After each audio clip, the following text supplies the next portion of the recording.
পায় না বলে আমার শাড়িটা পুরো খুলে গেল। আরে ম্যাডাম, আপনি একটা মেয়ে হয়ে একটা মেয়েকে এই অবস্থায় দেখে আপনি হাসছেন?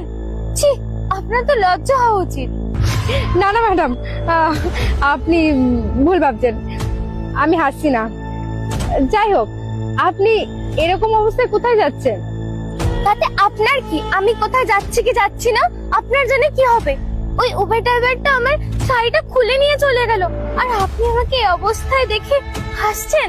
আর যদি ঘটনাটা আপনার সাথে হতো, আপনার গায়ের কাপড় যদি কোনো উবের ড্রাইভার নিয়ে চলে যেত, আপনার কেমন লাগতো? আর আপনারই মতন যদি অন্য একটা মেয়ে হাসতো, তখন কেমন লাগতো বলুন ম্যাডাম, বলুন। সরি ম্যাম, অ্যাকচুয়ালি আমার হাসিটা বেরিয়ে গেছে। যাই হোক, ছাড়ুন। আপনি অ্যাকচুয়ালি যাচ্ছিলেনটা কোথায়? আজকে আমার ইন্টারভিউ ছিল, কিন্তু দেখুন আমার কপালটাই খারাপ। ইস, আমি এখন এই অবস্থায় রাস্তায় দাঁড়িয়ে আছি। আচ্ছা, ইন্টারভিউ? আমি শাড়িটা কিনেছিলাম, আজকে আমি ওটা পরে যাব, তাতে আমাকে দেখতে সুন্দর লাগবে, আমি সিলেক্ট হয়ে যাব। কিন্তু এখন আমাকে খোলামেলা পোশাক পরে যেতে হবে। আমার যে কি হবে আজকে আমি জানি না। আরে না না ম্যাডাম, আপনাকে এভাবে যেতে হবে না। দাঁড়ান এক মিনিট, আমার কাছে একটা কভার আছে, আপনি চাইলে ওটা পরতে পারেন। ওটা পরে আপনি ইন্টারভিউ দিতে যেতে পারবেন। দেখুন, এটা যদি আপনার কোনো কাজে লাগে তো। হ্যাঁ ম্যাডাম, দিন না প্লিজ, আমাকে এটা দিন না, তাহলে আমার অনেক সাহায্য হয়। আজকে আমার ইন্টারভিউটাও হয়ে যাবে। প্লিজ ম্যাম, এটা আপনি আমাকে দিন, আমি না আপনাকে এটা ধুয়ে কালকে ফেরত দিয়ে দেবো। হ্যাঁ ঠিক আছে, কোনো ব্যাপার না, এ নিন। দিন ম্যাডাম। ম্যাডাম, এটা প্লিজ ধরবেন।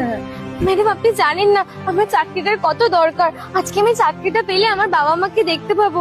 আমি কতদিন ধরে চাকরিটার জন্য অনেক অনেক ইন্টারভিউ দিচ্ছি ম্যাডাম, জানেন না আজকে আমি চাকরিটা পেয়ে গেলে আমার অনেক সাহায্য হয়।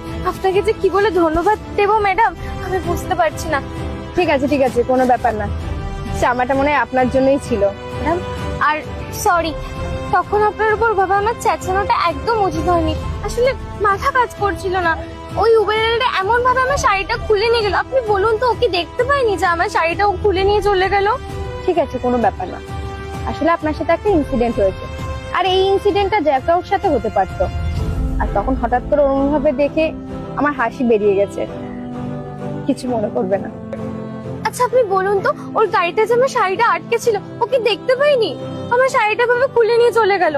আর আপনি সেটা দেখে হাসছিলেন, তাই জন্য আপনার উপর মাথা গরম হয়ে গেছিল, তাই এতটা চেঁচিয়ে ফেলেছিলাম। আমার সেরকম কোনো